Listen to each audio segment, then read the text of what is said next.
Hello and welcome to What Is My Podcast About? This is a podcast. This is a podcast where we sit down fortnightly and discuss a topic to figure out what we're going to make a podcast about. I am your host, Peter Graves Akerley. I'm joined as always by my faithful co-hosts, Keith Ramsey. I don't know if I put it as faithful, but... Keith, you damn well better not be sleeping around with other podcasts. And Matthew Grace. I'd put it as faithful. Hello. Thank you, man. I knew I could trust you. How you guys... It's already starting off controversial. This is already... I don't know why, but every time me or Matt does the intro, it gets worse, and... Oh, God. I was talking more about the fact that, that was like a non-bullying interaction between you two. It's true. It's because me and Matt are friends, and apparently you've been sleeping around with other podcasts. Why am I saying sleeping? It has nothing to do with sleeping. Apparently you've been recording podcasts with other people. What's going on in the world? Can we move on from this intro? So a few things did come up that I did want to bring up with you guys. The first one is Space Jam 2 got a more full-fledged trailer, and it got a little wild. I'm going to be honest, it's a little bit weird, and I don't know how I feel about it yet. Time will tell once the movie actually comes out. My favorite thing is how there's a bit of a twist on the idea, because in the original Space Jam movie, it was the villain was targeting the Toons, and they ended up dragging Michael Jordan into their fight. Whereas this time it's very clearly the AI villain is 100% targeting fucking LeBron James and his family, and he's dragging the Toons into the fight with him, I guess? And they're the losers of, what was it? Something verse? It's like mainframe world. It's pretty much the world of Warner Brothers IP, because we see the Game of Thrones logo, White Walkers and Dragons show up, the Flintstones, and for some fucking reason the characters from A Clockwork Orange. Yep, that one was a strong choice to put into a kid's Which movie. is weird that I say that's significantly worse than having a Game of Thrones character show up. Well, it's because everyone's just kind of purged Game of Thrones from their memory at this point. You see them and they're like, oh, those are fun little characters. I wonder what they're from. God. I am legitimately excited for this movie just because fucking Space Jam's a great movie and they're probably going to ruin it, but whatever. Let's have the highest of hopes until they do. Was the first one really that good, though? No, but it was still great. It was an objectively not good movie that I love. It's just the way the world is sometimes, Keith. That's fair. Fuck. But yeah, the movie looks silly based on the trailer. Yeah, and that's the thing, where a lot of movies were starting to move towards theaters possibly being a thing again that are, profitable, I guess. A lot of franchises have been putting out little teasers and stuff about that. Another one to mention is Ghostbusters Afterlife put out a little teaser. I'm so excited for that one. That teaser actually looks fucking great. Have you seen this one, Matt? I have not. So you remember the Stay Puft Marshmallow Man? I do. Well, it's Paul Rudd's character in a grocery store, and he's passing a bag of marshmallows that starts moving, and he looks over, and a little tiny Stay Puft bursts out of it, and it looks all cute. He's like, oh, what's this? He puts his finger up and it bites him, and then he looks over, and the Stay Puft Marshmallows are fully aware they're marshmallows, I'm guessing, because they're massacring themselves over fires and making themselves s'mores. over fires. Oh my god. It's the kind of thing where, the first time you watch it, if you're not explicitly told that this is a teaser for Ghostbusters, you think it's a video of Paul Rudd tripping on acid. But, it's fucking great. And I was already excited for that movie, even though God knows when it's gonna come out. But now that we've seen the teaser, I'm that much more excited. Yeah, I'm hoping it soon. Another teaser we got, and this one was actually very recent, it was Fast 9 released their second trailer with a new date for the theaters. Yeah, we got that yesterday, did we? It was 2 days ago. 2 days ago, yeah, sure.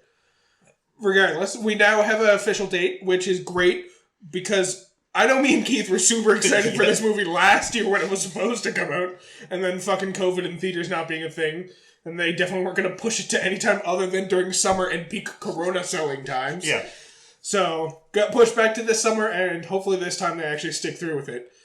They've done what has been prophesized for a long time with Fast and Furious, which is they've strapped rockets to a car and are sending it to space based on the trailer. Which, we know that they want to do at least one more. It's 10 will happen. That's already been, established. If this car does go to space, I don't know where they go next. The bottom of the ocean, Keith. That's not up! They gotta, like, it's gonna crash from space into the ocean, and Fast 10 is just gonna be all about them driving cars into the ocean to rescue their friends who are now at the bottom of the ocean. You know, honestly, at this point, I wouldn't be shocked if, like, Fast 10, we got the trailer, if fucking Thanos showed up snapping, like, cars out of existence, so Vin Diesel has to gather, like, some sort of, like, I don't know, the Infinity Rims or something to defeat him. Once they're in space, they can go anywhere, because up is just a matter of perspective at that point. The thing is, if it does involve Thanos, it's not going to be Thanos like the Avengers. It's going to be Thanos driving a monster truck the entire movie. What are you talking about, the Thanos copter? Yeah. What, or Thanos car? Oh, the Thanos car. truck. Yeah. Oh, fuck. That's an old meme. Now, there was one other movie trailer I want to talk about, and this one, I didn't really hear anything about it, but I saw the trailer recently. It looked pretty good. It's called Those Who Wish Me Dead. I haven't heard anything about that. So it's, at first I thought it was, because it starts off with Angelina Jolie in one of those watchtowers, the fire ones. I was like, did those fuckers actually make a video game movie of Firewatch? Jesus. But no, it's actually about these people that are trying to kill this kid, and he stumbles upon her Firewatch tower. But apparently, she's like, you know, classic grizzled action hero. Like, I let people die, and I'm in this isolation out here. And now she's got to redeem herself by saving this kid. Meanwhile, the forest burns down, which I would argue is, you know, saving the kid's life is pretty good. But you had one job here, Angelina Jolie. Yeah. There's another trailer I kind of want to briefly talk about that recently got released, which is apparently after Zack Snyder was told he can't have complete and utter control over the Justice League universe, he decided to create a movie about zombies involving a zombie tiger called Army of the Dead, starring Dave Bautista. And it's exactly what it sounds like. It's got fast-running zombies, zombie tigers. I'm going to be honest, the first time I watched it, I thought I was watching a trailer for a Dead Rising movie, because it seems to take place in a mall for a large part of it. It was... Well, isn't this like a pseudo-sequel to, like, The Day of the Living Dead, like the Romero stuff? I believe so, with the exception that they upped the zombies to more modern standards of what zombies should be like. At least in a movie and not TV series. It goes on for, like, ever and ever and never ends. Alright, yeah, that. Yeah, they've been, like, a lot of trailers have been coming out. Like, another one I haven't mentioned. This is a re-release, but they're doing Advent Children Final Fantasy VII, a 4K edition, which looks like it's adding more stuff into it. Really? Ooh. Yeah. That'll be interesting to watch. Because the version I watched was, the quality was less than optimal for viewing pleasure. Well, this one's 4K and has Cat Scythe doing more of it, or Cat Sith, or whatever you want to call him. Kate Sith? Something like that? I heard that actually Kate Sith is 100% wrong because the name is Gaelic. Oh, okay. Makes sense. Yeah. Yeah, I don't know, man. I recently went to theaters kind of on a spur of the moment thing where I was just in the vicinity of a theater and I decided to see what movies were out. And I decided to see, what's it called? Nobody. Which was a fun conversation because I was at dinner and someone asked me what my plans were after dinner. I was like, I'm going to go see Nobody. And they were like, are you high right now? Like, is that just your way of saying you're going home and spending your night alone? Are you being a smartass? Because I can't tell. The movie was an enjoyable thing, but it was so weird to me actually sitting in a theater and watching trailers for movies that are going to come out. Yeah. To the point where I went home and researched every single one of the movies because I was like, I gotta know. Movies are coming out again. That's a new experience. I did pretty for much me. the same thing when I went to see Tenet because I saw that in theaters. Yeah. Oh, God. I'm so excited for theaters to be a thing again. Yeah. And last bit of movie news, because I guess we're a movie podcast today. We got an announcement about Knives Out, and that is that Knives Out 2 and 3 have been greenlit. Ooh. And it's going to have the return of... Benoit Blanc? Exactly. I'm pretty into that. I really hope they don't stick with the name Knives Out 2 and Knives Out 3. I want them to do more plays on the name, but have it still be in that same... Yeah, the only thing that's really being universe? confirmed is they are going to do it's him doing detective work. It's like about him being the detective. But whether parts of like the previous cast are going to return in any capacity, that is like nothing's been confirmed. Just that Rian Johnson has been greenlit to do 2 and 3, and he has full creative control. So it's not like a studio thing. It's whatever he wants, he's getting pretty much with these movies. That is so good, because that was one of my favorite things about Knives Out, was the fact that it didn't feel like a studio film. It felt like a passion project by a director. And like all these intricate details that could not work if you had a whole studio arguing over what kind of details to put in there. Like the fact that we just got a fucking murder mystery movie in this day and age where not everyone immediately knew what the twist was to the movie. Like, that's fucking mind-blowing to me. The only thing I've heard, and this is again rumor speculation, but that is that Darmus's character is going to return kind of like as the Watson of the story in a sense. That, I'm not opposed to that. I definitely think it would fit for her. It's going to take some justification because her character was mainly there as a red herring to the murder the entire time, so you'd have to have a pretty hard time justifying why she's there long, but I did think she was a very enjoyable character, so I wouldn't be opposed to it. There's going to be some heavy lifting with regards to explaining why she's now a part of this team. Which, at the same time, it's also kind of wild to think about we have 3 murder mystery movies coming up because Murder on the Nile was also pushed back, and that will be coming out this year as well. Coincidence or no? Yes? Okay. Just checking. You confuse me sometimes, Matthew. And then for the last bit of information I have, this is more of sad news for everybody, but the virtual store for the PS3 and the PS Vita are closing officially in August. Oh no. That's actually a real bummer, because I still do occasionally pull up my PS3 to play sometimes. Yeah, so starting in July, you can no longer put currency onto the devices. But up until August, you can buy and download. So if you want to keep the things, you might want to get a hard drive and download what you have. Because after August, no longer have access to download it. Makes sense. Which is a shame because the Vita really got like the short end of a lot of things. Because the Vita was actually really good. But the PSP did so poorly that no one trusted the Vita. No one was even willing to try the Vita. But the Vita was like, I think it was the first console that came out around that PS3 generation that you wanted to play obscure PlayStation 1 game that was never physically released out of Japan. Guess what? It's on the Vita. Yeah. And just unfortunately, because of its lack of popularity, it never got much support over here. Exactly. Kind of like how fucking the Wii was... Or not the Wii, the Wii U was just such a terrible console that people had a real hard time trusting the Switch at first, and I mean, it's gotten to the point where people have faith in it, but... To be fair, the big failing point of the Wii U was also the fact that people couldn't tell if it was a new console or an addition to the Wii. Yeah. Exactly. So, time to talk? I don't know how I feel about you sighing in agony when we're about to talk about one of the greatest movies ever. That was just me sighing in agony at the thought of the Wii U, less than me sighing about what we're about to talk about. I am very excited to talk about what we're going to talk about. Should note, we did specifically say I wasn't available to record this podcast. That's been resolved. I realized I had my dates wrong. It got pushed back a week, so I'm going to be out of the area next week at this weird island where I was told to bring my own soul. Right. I'll look into it some more, get some more details for you. Regardless. Here we are. I don't get that, actually. I think he's making a reference to the Wii that we were just shitting on. Oh, okay. So... For those of you who don't read the title, which, as I've stated before, is the right way to watch this or listen to this podcast. And in no way connected to the tournament that Peter's going to. In no way connected to the tournament I'm going to. Today we are talking about Mortal Kombat. It may have initially been the 2021 one that we were going to talk about. Coincidentally, that one also got pushed back a week, just like my tournament. So, who would have guessed? Who would have guessed? So instead we're going to talk about the 1995 one. Which... regardless of what you think about it, a lot of things don't hold up. The CG gets a little iffy, and they have a lot of weird pacing issues that come up. Yeah.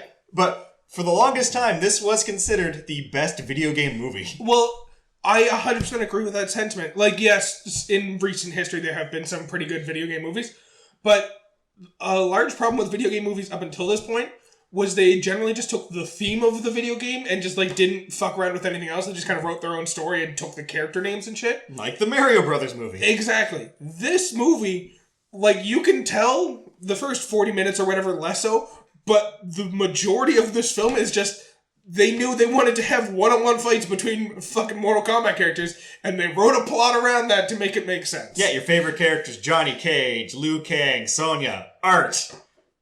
Yep. We'll get into Art. We'll talk about Art in a second. Art's a thing.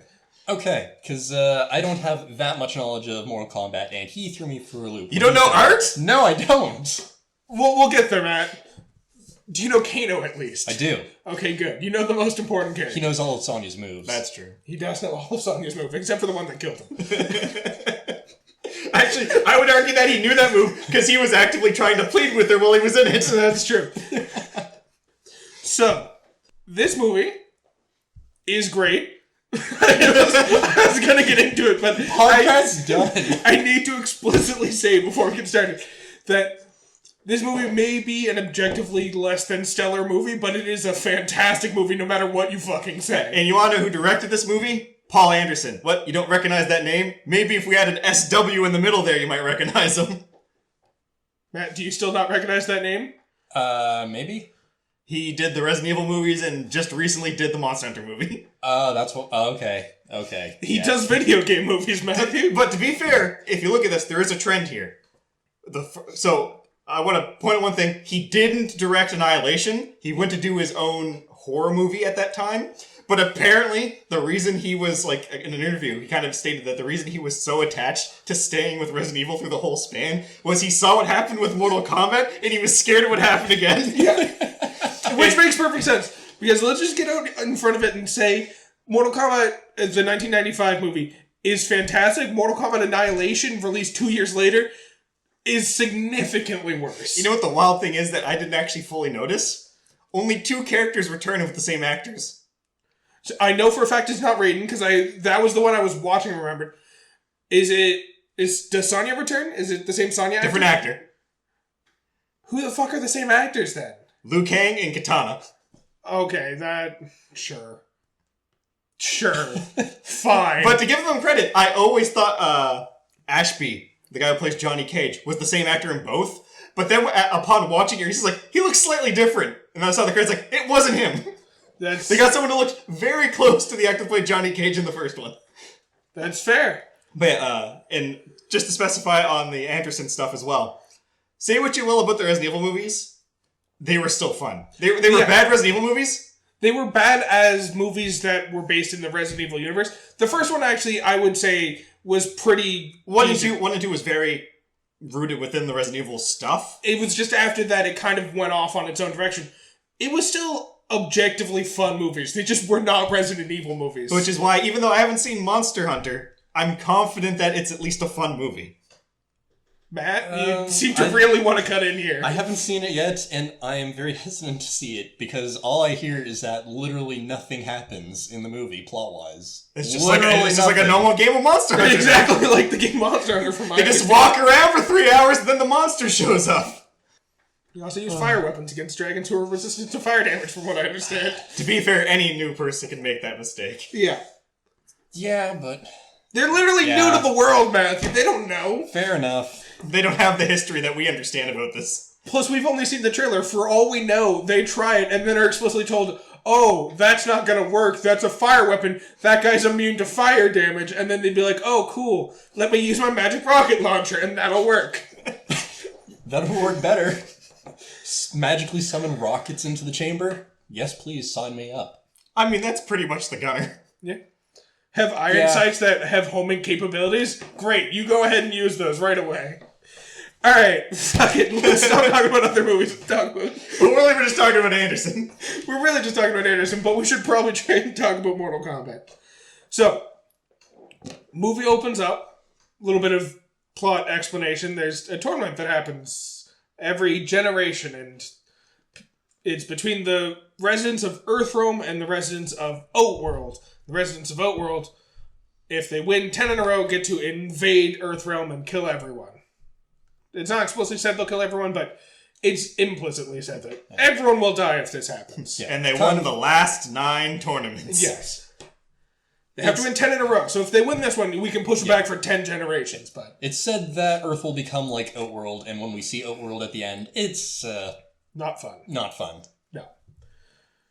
So, I believe it starts off with the dream sequence where Liu Kang is watching. Well, we don't know it's Liu Kang at this point. Regardless, we are watching Shang Tsung kick the shit out of Kang, Liu Kang's little brother, and it's just not good. I mean, I would argue it is good because this is probably the biggest gem of this movie. It's true. To be fair, there's something about this I'm going to get into later, but regardless, after Shang Tsung finishes kicking the shit out of Liu Kang's little brother, he grabs him around the throat, points towards the camera, which is presumably Liu Kang's perspective, and says, "Your brother's soul is mine!" And next will be yours! Which, we later find out that Liu Kang was nowhere near this, but this was a prophetic dream. Does that mean that Shang Tsung, in like a dream sequence, threatened Liu Kang, knowing that, like, you're gonna dream about this, and I want you to be scared as fuck? Well, the best part is, I like to imagine that, like, he could see what was happening, and this is actually how it played out in real life. So Shang Tsung is just pointing off into the middle distance, knowing that that's the perspective that Liu Kang is going to see it from. That has to imply that the brother also had some understanding, like Shang Tsung was explaining it to him while he kicked his ass. Because he does call out to Liu, you're right! Oh, fuck! So it's either... Man, this just makes Shang Tsung better. He's like, look, right there, at that spot there. That's your brother's dream camera. Cry out in pain. Because, like, the thing is, we learned later on that that's exactly what, not necessarily in the exact way we saw, but what happened there is what happened, and that Shang Tsung killed fucking Liu Kang's little brother, stole his soul, and was trying to do it to bait Liu Kang out of hiding, I guess, which is weird, because Liu Kang is the one guy who's prophesized to win the fight, so why would you want to drag him into the fight? Well, we learned that he ran away from his destiny and moved to America. Because he's a coward. I mean, there's a few things that I guess this movie does kind of complicate. Because I was always under the understanding that Raiden was the one who invited the Earth fighters and Shang Tsung was in charge of the Outworld fighters. But this movie kind of set up that Shang Tsung is inviting specifically the Earthrealm fighters. So, like, yeah, he's literally responsible for the three main protagonists from Earthrealm participating in the fight. And then after they're on the boat, that's when Raiden shows up and he's like, "You are my champion." It's like, you didn't have fucking anything to do with these three people being Or here. does this imply that Raiden has to pick the champions, and because it's on Shang Tsung's island, he's responsible of inviting them? Maybe, but, like, inviting is a strong word for how he got fucking Sonya Blade onto that island. If anything, Liu Kang is the closest to being invited by Raiden. Well, no, that's not true. Johnny Cage is directly invited by Shang Tsung. It's just he doesn't realize what's happening at the time. Yeah, and for Liu Kang, he's not really invited by Raiden, it's more of he's reverse psychologied into going or something like that. Like, he was originally supposed to be the one chosen by Raiden for the prophecy, but then he ran away. Yeah. Sorry, I misheard you. I thought you said Raiden only invited Liu Kang. Also, this version of Raiden is probably my favorite. Like, even with all the game stuff, this version of Raiden, played by Lambar, is probably my favorite, just because he's got that tinge of, like, crazy trickster that's just so good. And then he just has that weird, awkward, evil laugh that he does. I know, that's the best part of him! The best fucking part is anytime he's, like, clearly watching the humans while they're unaware, and then he just starts fucking laughing, and they're like, "What is wrong with you?" Like, when they're on the boat and he talks about, like, you know, the end of the world and that stuff, he goes, "I'm sorry," and then leaves. Alright, so, cutting back a little bit, so Liu Kang is formally invited, in air quotes, by Shang Tsung killing his brother and then telling him that he's going to take his soul as well. Arguably, he got the worst invite out of the three of them. Actually, no, Sonya's partner was killed. Yeah, so, next we get to see how Johnny Cage gets invited, and his whole thing is he's fighting in a scene in an airport. We later find out that they're shooting a film within this film, and he's an actor within the world. Absolute movie star, and he is really upset with the stuntmen that the director hired. He literally, like, has to tell one, "This is the point when you're supposed to fall down, I just kicked you in the face."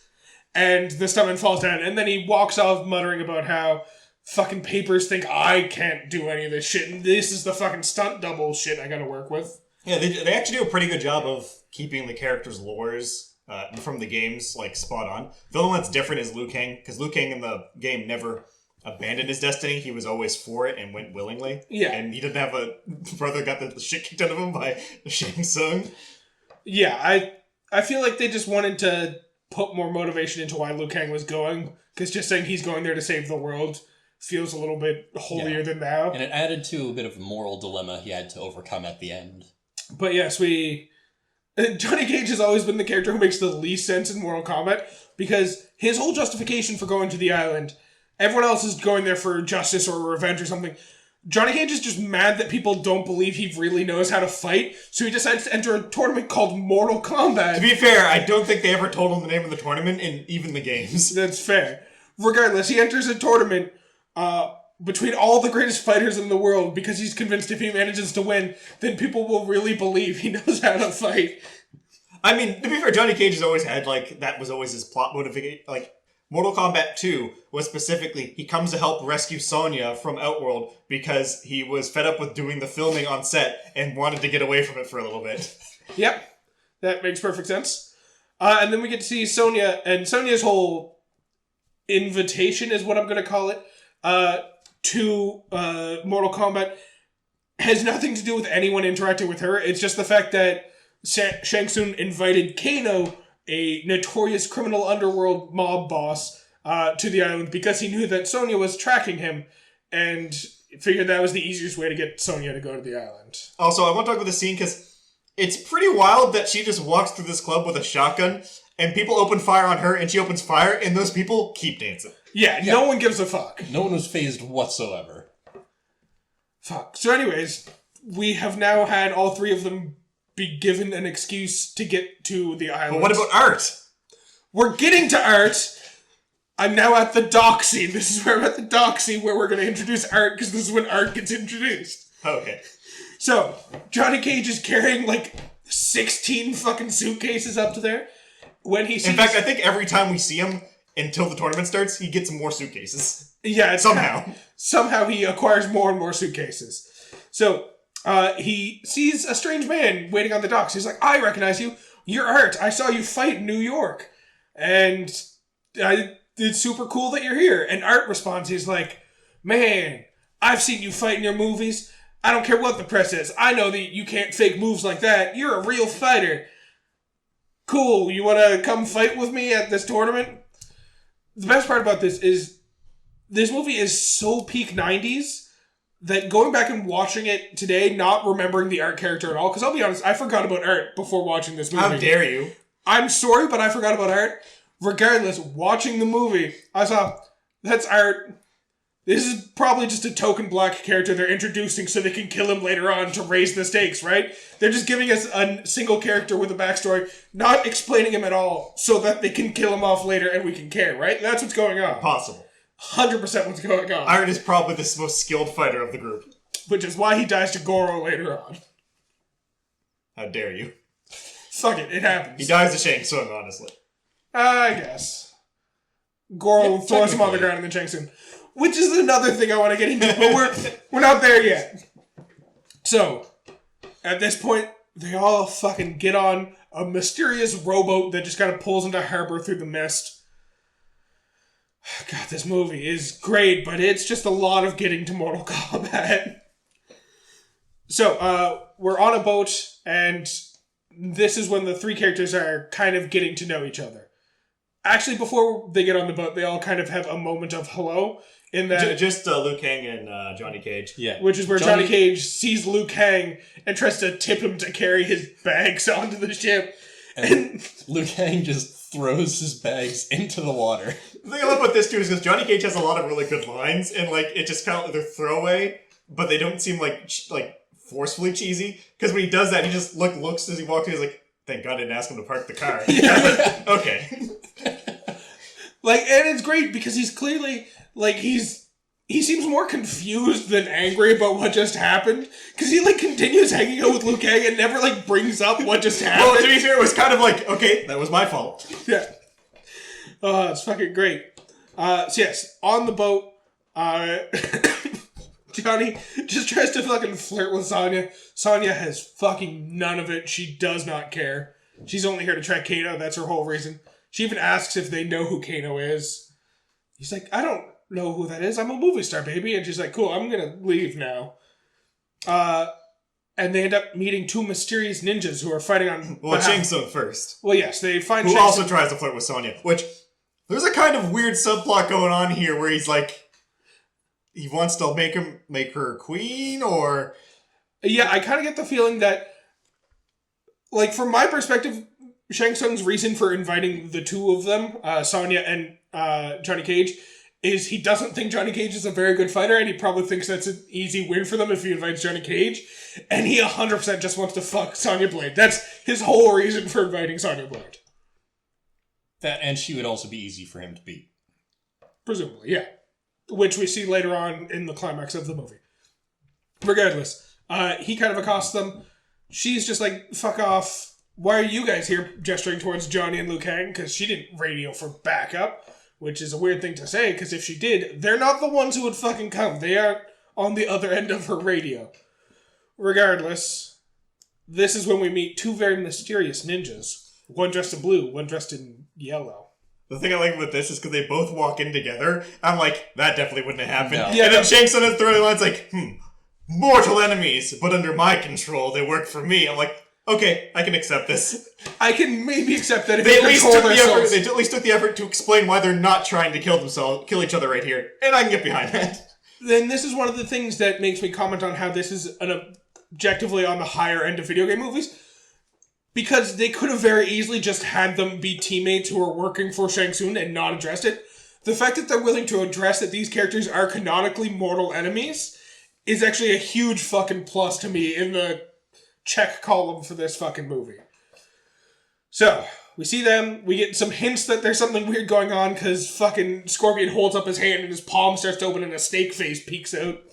But then Raiden pops down and shoots them both with lightning, and he's like, you fuck right off before you do anything before Mortal Kombat. You know that's against the rules. You can't attack my guys, and I'm gonna attack your guys if you do.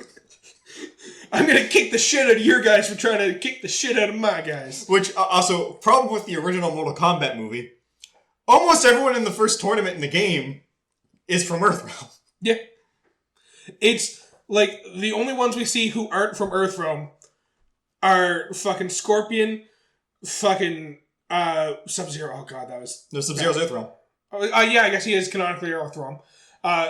Scorpion, Goro, and... no one else? Shang Tsung and Katana. Yeah, I guess Shang Tsung tagged Well, in the first game, it's Shang Tsung and Goro are specifically the Outworld ones. We didn't know about Scorpion. He is from Earthrealm, but when he died and came back, he was a revenant from the Netherrealm. Yeah. And then in the movie, we get Katana, who is also, well, a Denian, but a Denian didn't exist at this time in the game, so it didn't exist in the movies. Yeah. That's what we get. Fuck. God. It takes so long to get to Mortal Kombat. And this is what I felt during the movie. I was like, I love this movie. It takes far too long to get to the Mortal Kombat section of the movie. So here's a little cool thing that I noticed this time through, but there's exactly 8 fights throughout the movie. Like one-on-one fights. Oh, I didn't notice that.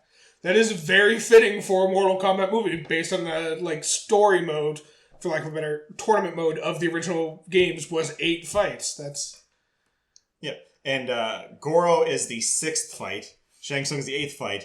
And Reptile is the 7th fight, which I believe he was the hidden character in Mortal Kombat 1? Yes.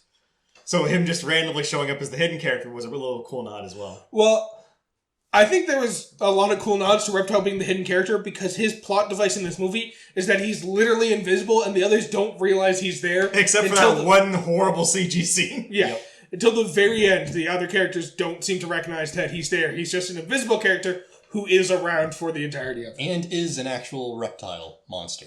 I mean, Reptile is. Reptile has always been a reptile. True. Even when he was just the palette swap. That's why he's called Reptile. So yeah, we get to the island. We get a fun little nod to the island not being of this earth because fucking Sonya's trying to radio and she complains about the fact that the radio is clearly broken because one of the transistors must have gotten fried because it's not working. And Liu Kang's like, it's not the radio. Look at your compass. And then she takes out her compass and it's just spinning in circles. And Liu Kang walks away as if that explains anything. But hold the fuck up, Liu Kang, because you were just like, that man's not Raiden. Magic doesn't exist, and I'm gonna go fight this wizard. Yeah. To be fair, Liu Kang has, like, the best understanding of this, because he later says, like, as a line to the other two, like, this is just like the legends from our childhood. And the other two are like, what legends? We don't have a combined childhood. Your childhood had legends. Explain the legends to us. And he just fucking walks away again. Yeah.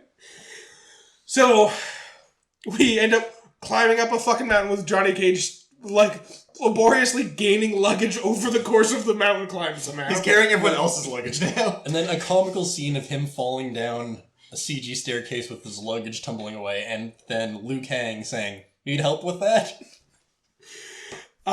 So we get into a temple-looking thing, and Liu Kang shoots some flirty eyes at Katana. Katana shoots some flirty eyes back at Liu Kang. And then they walk away, and Shang Tsung's just like, "Ooh, Katana, she could be our greatest enemy. Reptile, keep them apart." And then a statue... Until I specifically say they have to be in the same area fighting each other. Yeah, that one made no fucking sense to me. No. We have to keep them apart. We can't allow them to talk to each other. Reptile will fucking keep them apart no matter what, which he does. And then, like, 10 minutes later, he's like, "Alright, you guys, you gotta fight each other. You're gonna stand in this ring, and it doesn't have to be to the death, even though every other fight so far in this tournament has to be to the death." Hey, are you guys whispering over there? Yeah, I don't want that. Stop. You guys just, Please like, stop. You guys just, like, grapple and, like, flirt and talk a little bit. Alright, you know what? No, this fight's over. You've talked too much. Fight over. Go to your rooms. The draw. I don't care. Liu Kang, you advance. Katana, you're no longer a part of this tournament. Because fuck you. Oh, fuck. God. So. Which is weird, because that was clearly, like... I guess Liu Kang did win, but if he had the power to say it was a draw or only one of you, why would he not move Katana ahead? Because that's a win for them? Yeah, I don't know.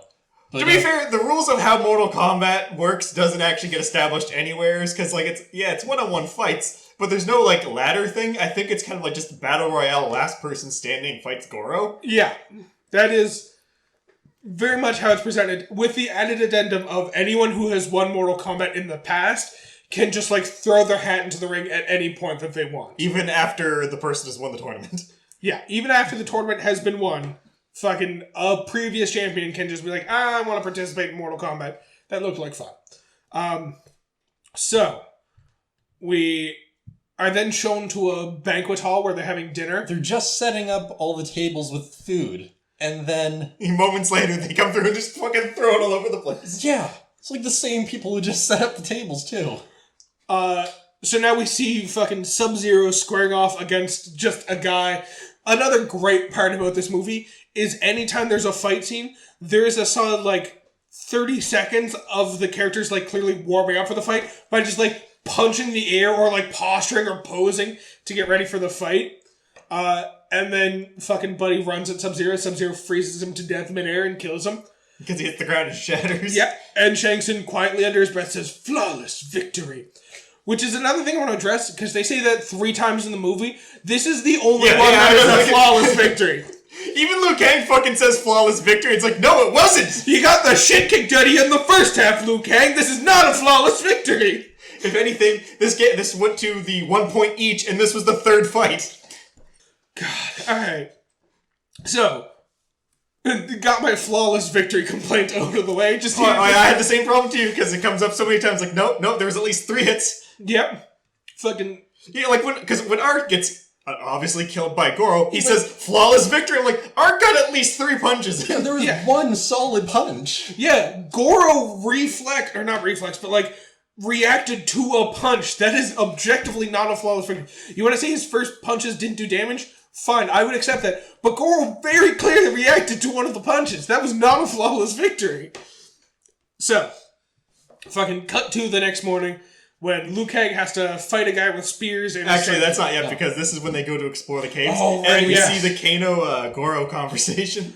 Right, and Kano's just being an asshole, and Goro's trying to explain that you have to be really careful around Shang Tsung because he likes to collect souls, and anyone who gets on his bad side gets their soul collected. Well, specifically, they become his servants or slaves, and it's like, oh, well, that's not good. It's like, but they're not alive when they do it. Oh, okay. Yeah. Because I feel like even after all this, Kano doesn't fully grasp the magic of the world going on. Oh, absolutely not. Because Goro has his line about everyone who does this becomes his slave. And then, Kano looks around, he's like, I don't see any slaves. And Goro's just like, It's like, does that mean no one has ever opposed? What is the point you're trying to make I right don't here, see any Goro? slaves in this room, and the world that only exists is around me. What is the point you two are trying to make right He's now? fucking just throwing the chicken legs all over the place during this conversation. So anyways, fucking the 3 protagonists get lost trying to navigate through the caves away from this conversation. and end up getting in a fight with some just like random generic guards. Which is great because this movie is what established that EDM music is what Mortal Kombat needed the whole time. Oh, 100%. This is the first time you get to see the EDM fight scene, and it's fucking great. The fucking music is phenomenal in this movie. Regardless, they win the fight. Raiden shows up, like, starts clapping and then, like, giving them shit for not being good warriors. And, like, we won the fight. He's like, what were you planning on doing about those guys? And then, like, 80 people show up, and they're like, oh no, we gotta fight. And Raiden's like, nah, let's just leave. And he, like, I don't think so. Flashes, like, the lightning eyes, and everyone just lets him leave. Which is a big deal, because earlier on in the movie, during that fight scene between fucking Scorpion, Sub-Zero, and the protagonist, when Raiden showed up, he had a line about, your people aren't allowed to touch the heroes before the Mortal Kombat tournament, or I will personally intervene. And Shang Tsung's like, you can do that before we get to the island where your domain ends, then you have no power to stop a fight from happening. And then the next fucking thing we see is Raiden stopping a fight on the island where he doesn't have domain. It might be some weird loophole where he, like, I don't have domain over fighters specifically, and these guys clearly aren't at the tournament. Yeah, that might be it. Regardless, fucking he shows up. Now we cut to the next morning when it's Liu Kang fighting against a guy with spears. And they fight. It's a good fight scene. There's not a lot to talk about with it. Liu Kang wins, obviously, because he's Liu Kang. He doesn't kill the guy once the guy's unconscious on the ground. Then Shang Tsung just does his, your soul is mine, and then, like, drags the soul out of the other fighter. This is another thing I want to talk about. And then he declares fatality. Yeah, he declares fatality when he didn't kill him. Definitely wasn't a fatality if you played the games. Regardless, Shang Tsung has the line of your soul is mine or your soul will be mine multiple times.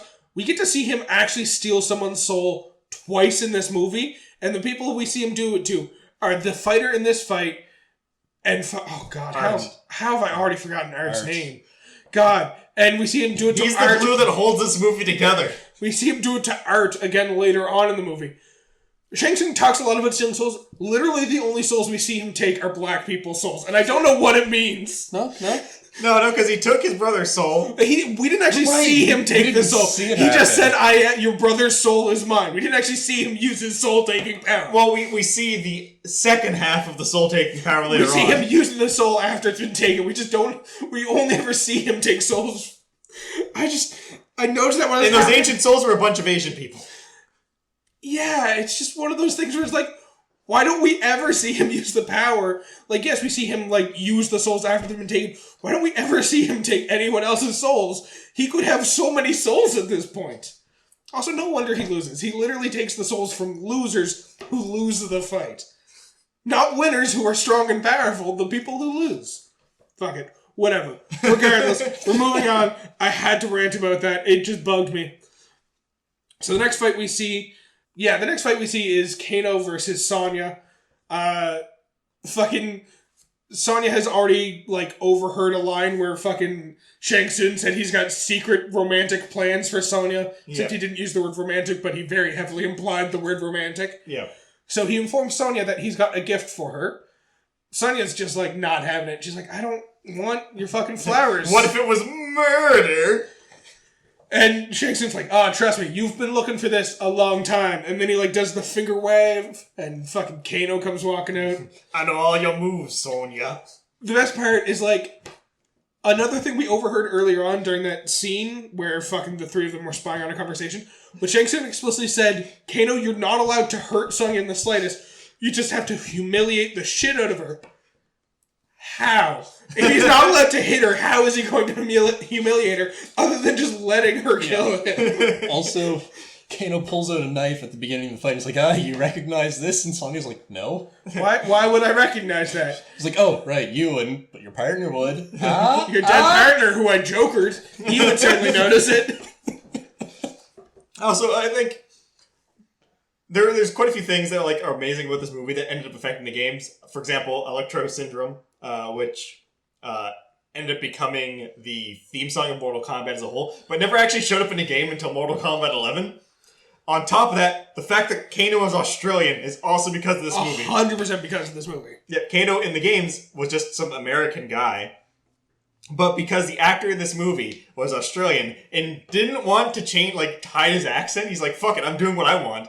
It just ingrained in everyone that Kano is Australian to the point that retroactively in the games now, Kano is Australian. Yeah. So, Sonya kills Kano. No chance to steal his soul because he's already dead, and we already know you can only steal souls from living people, apparently.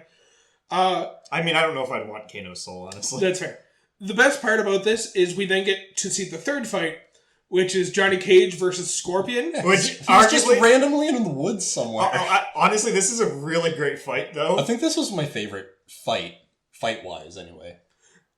Yeah. Compared to the previous two. Yeah. Yeah. The thing I fucking love about this is the first round of fights is Liu Kang versus Nameless Henchman, Sonya Blade versus other Earthrealm resident Kano, and Johnny Cage versus fucking Scorpion. One of them got the short end of the stick there. And it was Scorpion. To me, it didn't even seem like a sanctioned fight, because it just started in the woods without anyone around, and the two were going at it. They didn't explain this well in the movie, but how it works is Mortal Kombat is start to finish constant, and the island is the tournament area. So you just have to defeat people. Okay. It doesn't have to happen in a specific ring or anything. It's just which they don't do, again, they don't do a good job example, because the last two fights were in specific rings, because, we're going to meet here and do these fights, but there's, 3 fights that don't follow these rules. Yeah. One of them takes place in hell. Whatever, we're moving on. That's not on Shang Tsung's island. Yeah. So, fucking Johnny Cage wins his fight against Scorpion. All is well with the world. With his fatality, I might add. Oh, that's true. He does win it with the fatality.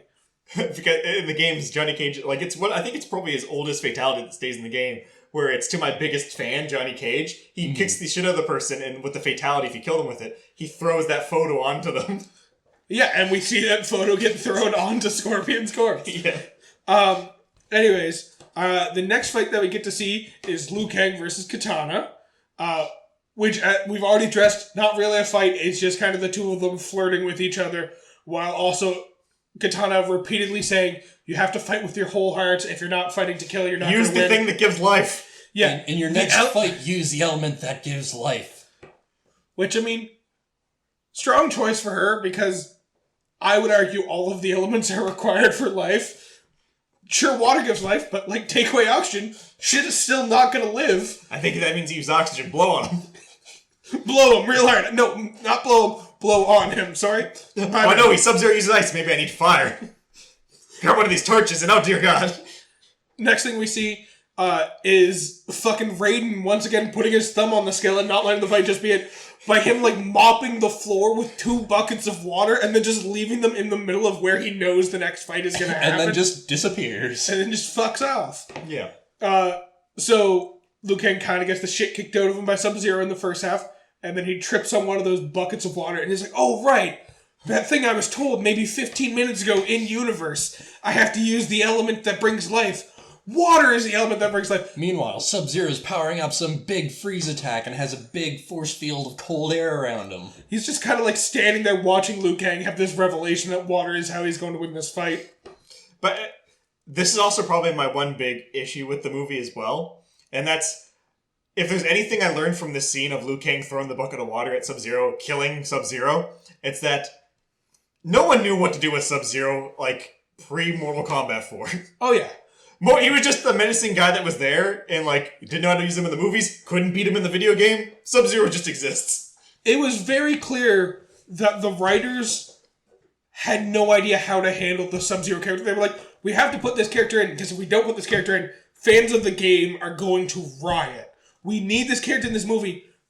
I don't understand how we put this character in the movie. And not have him be overpowered as fuck. Yeah. Not have him win. Literally, how he won the first fight is how he should have won every single fight. Because if you freeze your opponent solid, there's not much they can do at that point. Especially considering, at this point, the powers we've established for the main characters is Liu Kang is kind of very vague about fantasy shit. Johnny Cage, if he has a saw blade, he can be pretty good, I guess. He can dodge Scorpion's spear, and Sonya just breaks necks. Yep. And sometimes has a gun. So clearly they had to do a little bit of fancy writing to have it so that Liu Kang won this fight. Fuck it, whatever. You know what could have been useful? Establishing his fire powers earlier. Yeah. Or his dragon powers. That'd be great too. That was until Mortal Kombat 2. I know. It was also addressed in Mortal Kombat Annihilation, and it did not go over well. I would have liked if he would have summoned an arcade machine to kill somebody. If he summoned an arcade machine, I'd be alright with that. Is that another fatality? That was one of his fatalities. Okay. He literally crushes his opponent with an arcade machine. Mortal Kombat arcade machine, funny enough. Specifically. A little bit world-breaking, whatever. So, Liu Kang wins this fight. Now is when fucking Shang Tsung clearly is getting a bit nervous because all of his great champions have been defeated. So that guy, Kano, Scorpion, Katana, I guess, Sub-Zero. Yep. 3 of them he cares about. Probably. Cares is a strong word for Shang Tsung, but it's the word I'm choosing to stick with. So, now is when he calls out his fucking trump card, the card that's going to win every single fight for the rest of this series, Goro. And then we just get a montage of people being fucking annihilated by Goro. We should probably also address... We mentioned that the CGI is a little bit hit or miss in this movie. Goro and Reptile are the 2 most egregious uses of CGI. Goro is mostly puppeteering. Yeah, it's mostly puppeteering, and honestly, even today it doesn't look that bad. Like, it looks pretty well. It doesn't look perfect because they had to cover some of the puppeteering with CGI. Yeah. Reptile is the significantly worse because he is pure 100%. It looks like he escaped from Reboot. Yeah. He's 100% fucking... Like, they pasted 3D graphics that were poorly made over top of it. Like, it looked like they used Microsoft Movie Maker to make the Reptile features. Regardless, this is when we see Goro defeat Art. Not kill Art, just defeat Art, and then Shang Tsung take his soul. And now the 3 heroes need to talk to each other about what they're going to do. And Raiden explains that they need to defeat their fear. They all have fears. Sonya's fear is asking for backup. Raiden gets way too close to her when he explains that detail to her. Johnny Cage's fear is the fear that he's not good enough in a fight, so he will rush into a fight without thinking about it. And Liu Kang's fear is his destiny. We've already addressed this. But I like the fact that he tells Johnny Cage and Sonya what their fears are and just starts fucking walking away. And Liu Kang's like, what about me? Tell me my fear! He's like, you already know it's your... I told you at the beginning of the movie you're afraid of your destiny.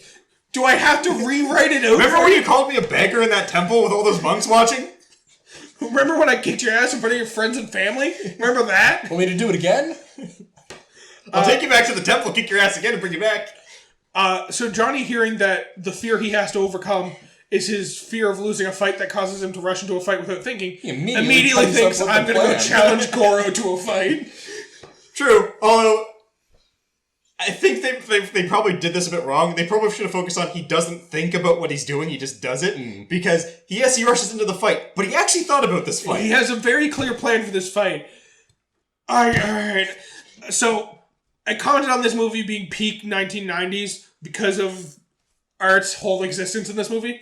That was not the most 1990s moment in this movie. The most 1990s moment in this movie is the start of the fight between Johnny Cage and Goro, where Johnny Cage does the splits and then punches Goro in the nuts and Goro's eyes cross and he goes, "Ah!" I mean, to be fair, that's shot for shot the game. Yeah. Johnny Cage has the move called the nut punch, and he's always had that move. In fact, Cassie Cage, his daughter, inherited that move. Yeah, I know. It's still the most 1990s thing that happens in this fucking movie. Oh, yeah. So, Johnny Cage punches him in the nuts and then runs away. Actually, thinking about it too, I think Johnny Cage, funny enough, gets most of his stuff from the games brought over. Yeah, he seems like the most direct translation to the movies. Also, he specifically takes out Scorpion and Goro. He takes out arguably the 2 biggest threats. Liu Kang takes out the other 2 who could be considered big threats, being fucking Shang Tsung and fucking Sub-Zero. Yeah, but you can fucking grapple Shang Tsung in the games. You couldn't do that to Goro. No, absolutely not. So, that's why I'm saying Johnny Cage definitely took out the 2 biggest threats, and Liu Kang took out the next 2 biggest threats, and fucking Sonya Blade also participated in the fighting. Yeah, Sonya was very underused. Yeah. Fuck it. So, at this point... Goro's really mad now and is chasing Johnny Cage. Well, this fight starts off with a pretty funny thing of, like, he grabs the glasses off of him. Oh, yeah. And then crushes them. And then, obviously, when they're running off and he comes up to the cliffside, he's like, where'd he go? And Johnny Cage just fucking kicks him in the face, like, hey, asshole, those are $300 sunglasses. And then he fucking starts slipping and sliding on the cliff. He's hanging on by two hands. Johnny Cage has a call back to the beginning of the movie. He's like, this is the part where you fall. And then Goro's just like, oh, okay, and just lets go and falls. Now, there is something important to mention here, because after that conversation with Raiden where it's talking about their fears and he makes this plan, and they kind of hint at the romantic relationship between Sonya and Johnny, when he's talking to Shang Tsung, challenging Goro, he's like, oh, you weren't supposed to fight him for at least 4 more matches. You must have a death wish, blah, blah, blah. He's like, fine, I'll let you do this, but if you do this, then I get to challenge the winner afterwards for the last fight of Mortal Kombat. My choice, my location. And the Raiden's like, no, don't do that! Like, making a big deal about it, and Shang's like, haha, I win. And then he's like, Johnny, what have you done? But the part that's great about this is after he's like, well, I gotta go, make my own destiny. This is a fight about mortals, not gods. And he walks up, and then Raiden does like, at least one of them's getting it. Implying that he just not only fooled Johnny Cage, but also tricked Shang Tsung into doing exactly what he wanted. So, Shang Tsung then walks out, and they're all like, oh, fuck, it's time for Liu Kang to fight Shang Tsung. Shang Tsung's like, alright, it's time for my challenge. Well, before that, he actually grabs Sonya and runs off. Which Sonya was next to Liu Kang, because it happens immediately after the Goro fight. So he grabbed Sonya, but Liu Kang there took off and like, fuck, I gotta wait for Johnny, I guess. Yeah. So they then address him next to a giant ominous portal to Outworld. Also, does this technically mean that Johnny Cage was the winner of Mortal Kombat? Because Shang Tsung entering is technically not part of that tournament, but he inserts himself because he can. If he chooses to insert himself, would that not take the place of one of the spots that was supposed to be filled by another fight? I guess it's the same argument as Tekken 2, where technically Paul Phoenix won the tournament by defeating... what was that monster called? Whatever, he defeats the final boss, and he's like, yeah, I won, and leaves, but the boss wasn't actually defeated and got back up, and then the next person beat him. I think technically Liu Kang still won due to the shenanigans of Shang Tsung entering the fight, and then Johnny refusing the challenge, which we'll get to, so... Well, he doesn't. Technically, regardless. Fucking... It's more of Liu Kang's no, fuck you, I'm doing it! Yeah. So, this is the part that, like, starts to make less sense, so... Well, that's because Mortal Kombat 1 ended, and they decided, you know what we're going to do for the last 20 minutes of the movie? Mortal Kombat 2. Yeah. So, he grabs her, takes her to a portal next to Outworld, and he's like, time for my challenge. I challenge Sonya Blade in Outworld, and then, like, falls backwards to the portal, and fucking Liu Kang and fucking Johnny Cage are there talking to Raiden. They're like, is there, like, any chance that she wins? And Raiden's like, oh, fuck, no. Nah, that's beyond. She barely beat Kano. You think she's gonna beat Shang Tsung? So, like, you gotta do something. She fought one person on this island. And fucking Johnny's like, oh no, we're fucked then.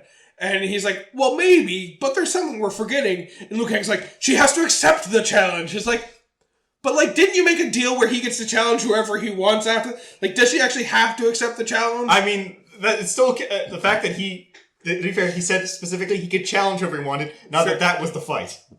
Fair. Regardless, he makes his challenge.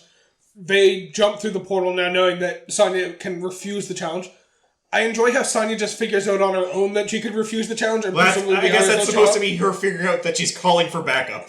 Ah, that's her overcoming her fear and trusting that someone... Yeah, instead of taking it into her own hands, she's like, I'll wait for the person who beat the giant formed monster, the Iceman, and the man that shot worms. Yeah. Yeah. Which leads to my favorite fight scene in this entire movie, which is Liu Kang versus Reptile. It is a really good fight. The reason it's my favorite fight is because we know, as we've already addressed, there are 8 fights because they wanted to fit the game, and they're all individual fights. Which means that for this scene to work, Johnny Cage has to watch Reptile a reptile get thrown into a like mummy suit that turns him into a human being, and then that reptile kicks Liu Kang through a wall, and Johnny Cage just fucking's like, alright, I'll just sit here and wait for this to resolve itself. Yeah. There's no way... Mortal Kombat, I can't help you defeat him. I mean, even leading up to it, Johnny Cage was watching Liu Kang walk over to a wall. He's like, what are you doing? Hey, what are you doing? What are you doing over there? Like, there is no reason for him to assume that this lizard is somehow a part of Mortal Kombat. It could have just been a denizen of Outworld. Kind of like the fucking fighters they fought in the first scene. There's no reason this has to be a one-on-one fight in Johnny Cage's mind, which means Johnny Cage is just like, I just fought Goro, man. Like, fuck it. I mean, he did just fight Goro. Yeah. I'm just gonna fucking watch this play out. No. So, they also meet Katana. Katana explains that there are 3 challenges they'll have to beat if they want to ascend the Dark Tower where Sonya's being kept. Why this is here, it's not that important. We could have just got to the fight. Yeah. You have to defeat your enemy, you have to defeat yourself, and you have to defeat your fear. Yeah. Sure. Okay, cool. There we go. We're into the final fight scene. Yeah, and Sonya's also changed clothing at this point when she's chained up. Which does, for those of you who don't like to think about these details, I'm going to force you to think about it. It does mean that the denizens of Outworld stripped Sonya and changed her clothes to prepare her for the final fight. So she would match that one stage in Mortal Kombat 2. Yeah. So we get into the fight scene. Fucking Shang Tsung realizes that the others are here. She's like, fine. I won't challenge Sonya. Fucking. Well, it's more of like, Sonya, will you accept my challenge? She's like, no! And then he's like, sees them. I win because blah, blah, blah. And then Katana's like, no, you don't, because that's cheating. And fuck my father, I guess. He's like, fine then, Johnny Cage! And Liu Kang's like, no, it's gonna be me. Which I like to think Johnny Cage was going to accept that one. Yeah, Johnny Cage didn't say no, and then Liu Kang is just like, no, he doesn't even say it's going to be me. He says, I challenge you, Shang Tsung, and you can't refuse or else you'll forfeit. And it's just like, why is he not allowed to refuse, but all of you are allowed to refuse? Because there's, to be fair, this one I did think about, and it's because there's the last fight has to be Outworld versus Earthrealm. So if he refuses the challenge, essentially when they refuse, they're stepping down and not being willing to fight in the final fight. So by Sona refusing, she effectively lost the tournament. Yeah, and then Johnny Cage, even though he didn't explicitly refuse, by Liu Kang refusing for him, Johnny Cage also technically lost. So, or more so, I guess, where Liu Kang challenged him directly, where if Johnny Cage says no or not, if he specifically refuses to fight Liu Kang, loses Outworld. Yeah. That does make a bit more sense. It was one of those things where I got caught off guard and I was like... It's because there's no ladder in this tournament. It's represented by a fucking tower in the game.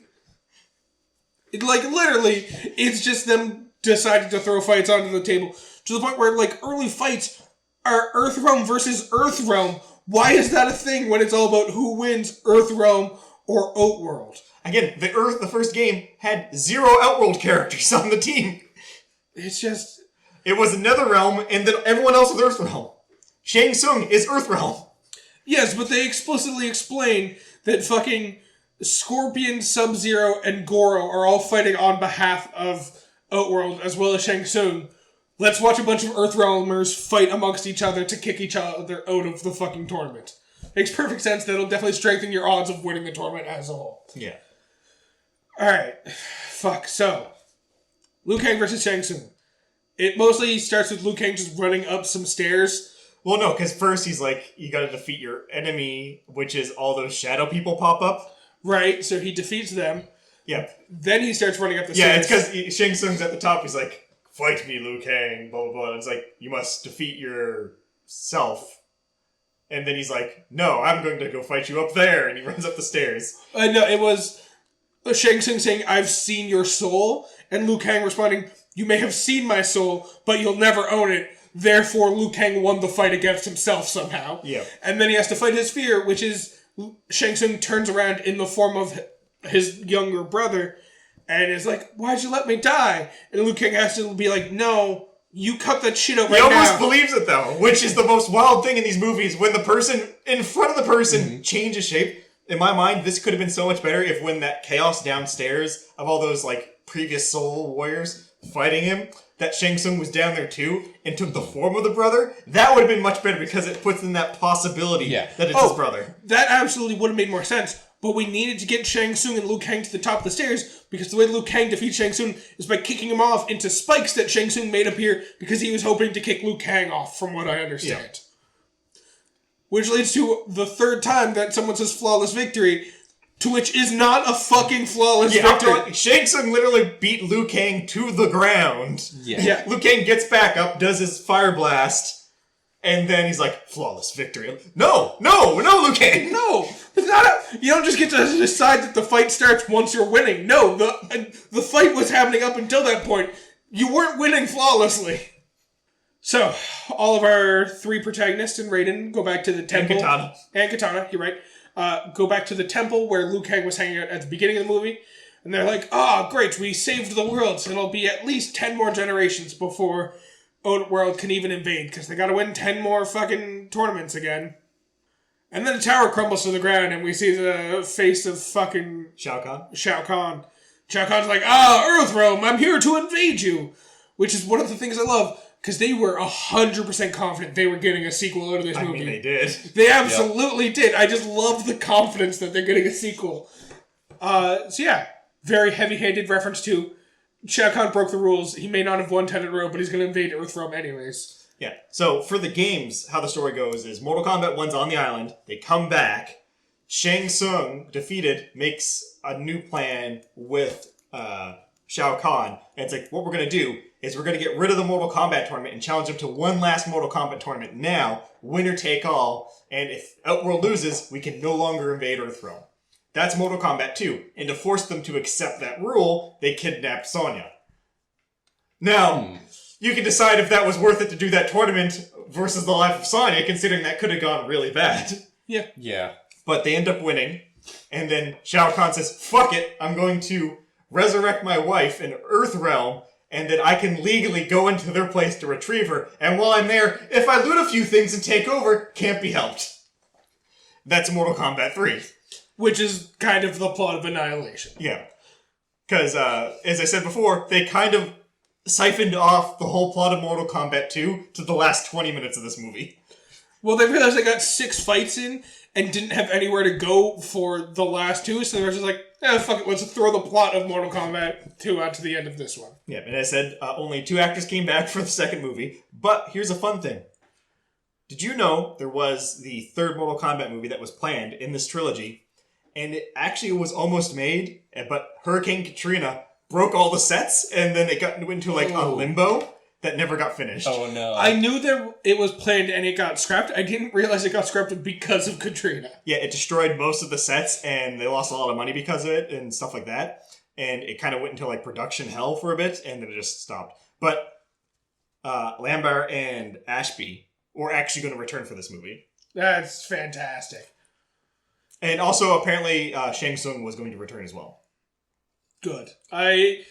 We've addressed this before. We both kind of realized, me and Keith at the very least, Shang Tsung is the best part of this movie. Shang Tsung's 100% the best part of this movie.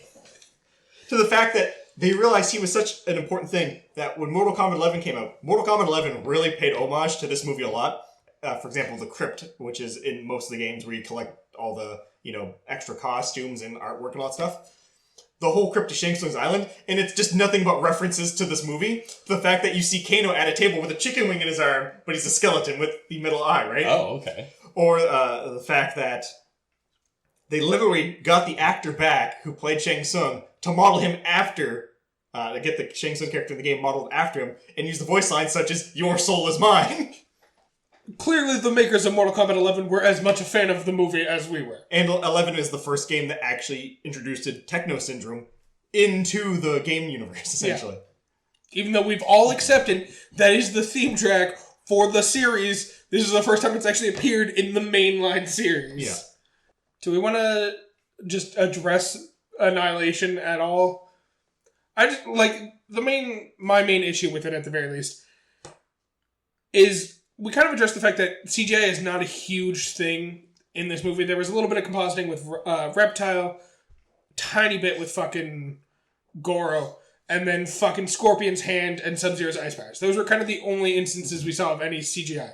Well, I honestly, even though people like to shit on, Paul Anderson and, the way he approaches them, I honestly believe that he does enjoy these games and knows what is going on, and he changes them to what makes sense within movie without kind of shitting on the concepts of stuff.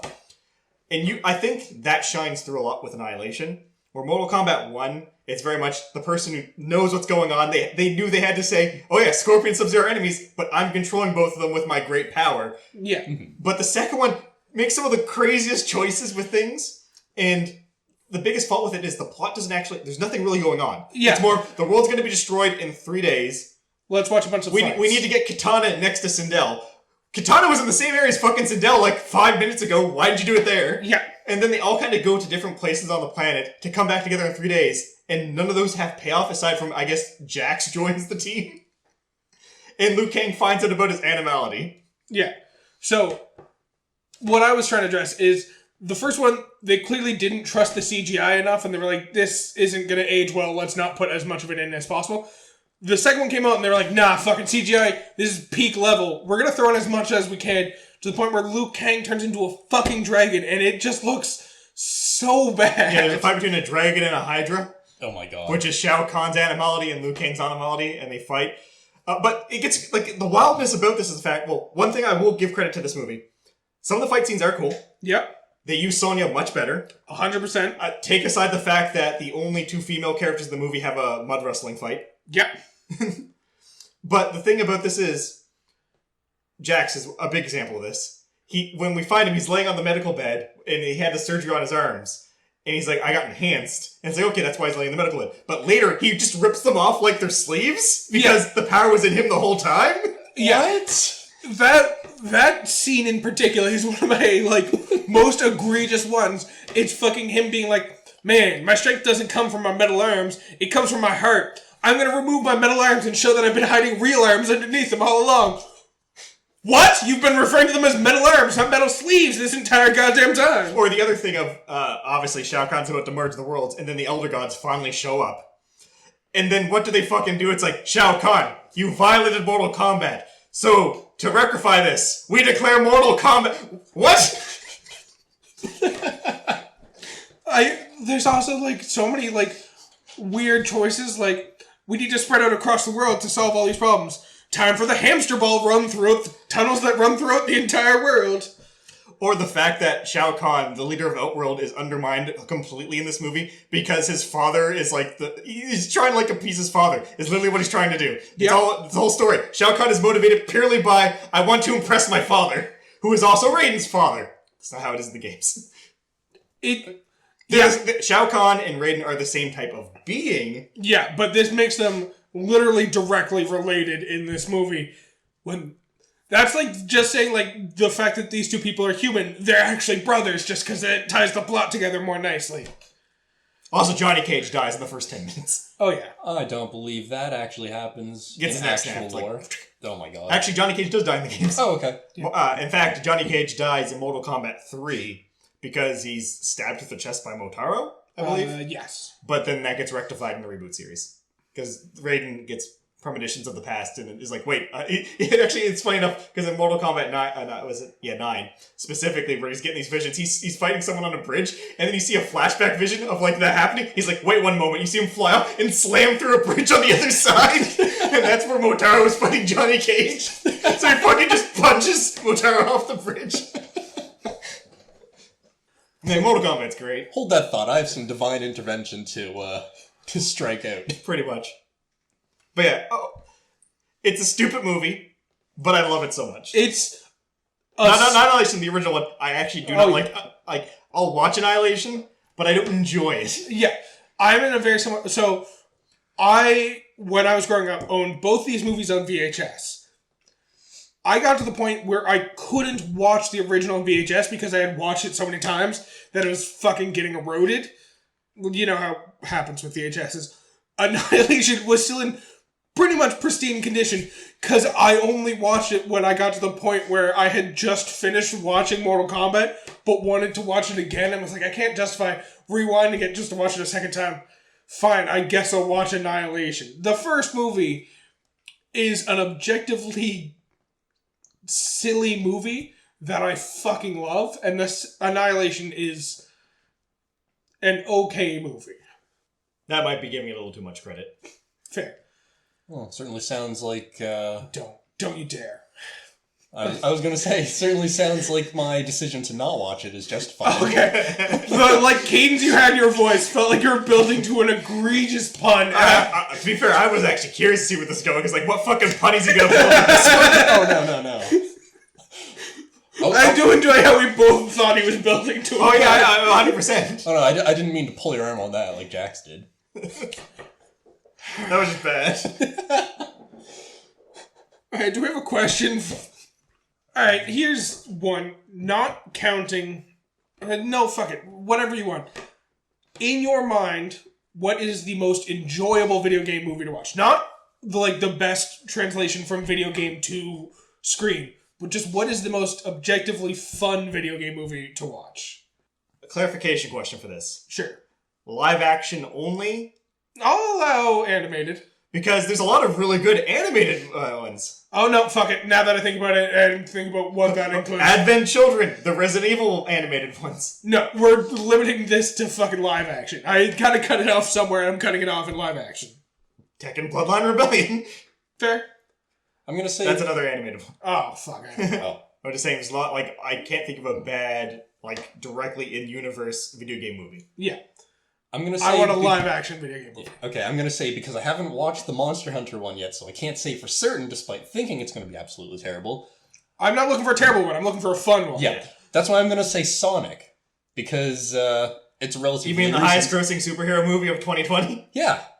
Because it was actually really good. Or, no, sorry, a superhero comic book. Yeah. Keith, what's your vote? Oh man, I aggressively do watch a lot of these video game movies, and it's kind of hard to say because I'd say there's 3 that I thoroughly enjoy. Consider it cheeky if you want, but obviously Mortal Kombat. Yep. The first Resident Evil movie. Fair. And the most recent Hitman movie. Agent 47. Was Zachary Quinto, because that was a really fun movie. It was like reverse Terminator. No, I completely forgot about those movies. My vote was... A special shout out to Dead or Alive. Fair. My vote was going to be... Oh, fuck, you reminded me of Dead or Alive. That's such a fun movie. It is. It's not a good movie, but it's a fun movie. Also, funny enough, if you've watched Dead or Alive, the pirate at the beginning and the end of the movie for the joke of he tries to rob the same woman twice is the guy that plays Liu Kang in this movie. Wait, I want to change my answer. Surf Ninjas. It's not a video game movie. Yeah, it is. It was a movie that made a video game afterwards, wasn't it? True. Well, the video game was planned before the movie. The movie was made for the video game, but the movie came out before the video game. So it's a video game movie of a game that didn't come out until after the movie. I'll allow it, I guess. It's a video game movie for a video game that has yet to be released. It's essentially the longest commercial for a video game that's never been made. Pretty much. It's like saying, I like E.T. because of the E.T. Nintendo Entertainment System game. Except, no, you're not allowed to say that. You're never allowed to say that. So, I was torn between 2. I still am torn between 2. The first Resident Evil movie, absolutely. And then you brought up Dead or Alive, and now It's a fun movie. You've pushed me over the edge. I'm 100% putting my vote for Dead or Alive. You know what was another fun but bad one? The Far Cry movie. Oh, I haven't seen the Far Cry. Oh, it's fucking wild, man. I'm gonna have to look into it. Yeah. Alright, recommendations. What do we got for recommendations? Matt? I was going to recommend a old 1985 action movie that Called Surf Ninjas? No. Never heard of it. Called Remo Williams' The Adventure Begins. Because I remembered enjoying it as a kid. I rewatched it last night. Not what I remember. Don't watch it. It's bad. Fair. So I'm going to recommend The Forbidden Kingdom, a Jackie Chan and Jet Li movie. About a kid who gets transported back to ancient China when he finds a ornate staff in a pawn shop. And he is then involved in a kind of journey to return the staff to the Monkey King, who was prisoned in stone by an evil warlord of the time. Fair. Very good. Keith? So I'm actually going to recommend the video game Mortal Kombat 11, because it is actually probably one of the... I would say it is the funnest Mortal Kombat game that exists. The story is a bit... honestly, but it's definitely the most defined of what Mortal Kombat is. And again, it pays a lot of homage to the game. The movie, which I actually went back and played a bit because I watched the movie. I was like, man, I want to play Mortal Kombat 11. Very fair. I'm actually going to recommend a 2006 film, also starring Jet Li, coincidentally enough. Is it the one? No, it's Fearless. It's one where he's essentially fighting through Japanese history. Another one with very enjoyable fight scenes inside of it. Yeah, it's actually super enjoyable. Anyways, that's recommendations. Now, I feel like there's one thing we have to point out just because, but obviously we wanted to do the new Mortal Kombat movie that was coming out, but it did get delayed, and unfortunately we didn't catch it in time that it was. So we will still be doing that, but we're going to release it as like a mini episode. Probably some point next week. We're going to try and watch it pretty much as soon as it comes out, maybe the day after, and still record an episode about it. Mostly because of the fact that we just really want to watch this movie, and that'll give us an excuse to watch this movie. I don't need an excuse. You could be like, no, fuck you, we're not doing this episode. I'd still watch it and then talk about it in the next episode. But this is something we were all looking to watching and talking about during the podcast, so we figure, fuck it got delayed, let's still just do a podcast about it anyways. Just delayed and shortened. Alright, did anyone figure out our clue on Instagram? Nope, no one has guessed it correctly. Alright, in that case, thank you guys for listening to our podcast today. Remember that you can always find our podcast on all major all major podcasting platforms, as well as on YouTube. Make sure to reach out to us on Instagram, or you can always shoot us an email at whatismypodcastabout@gmail.com. If you have questions that you want us to ask, if you figure out what our topic is and want us to ask a question about that topic, shoot us an email and we'll fucking discuss your fucking thing for our topic. Oh god, that's a lot. I mean, do it, but I'm already exhausted by the thought of that happening. Also, if you have ideas for what we could record a podcast about, also shoot us an email. Once again, that email is whatismypodcastabout@gmail.com. All of those words are spelled the way words normally are. And make sure you tune in a fortnight to hear our next topic. Yep, for our next topic, we're going to finally patch up your guys' relationship, I guess. What do you have to say about that? Are you guys just having a staring contest? Snap out of it! Fuck.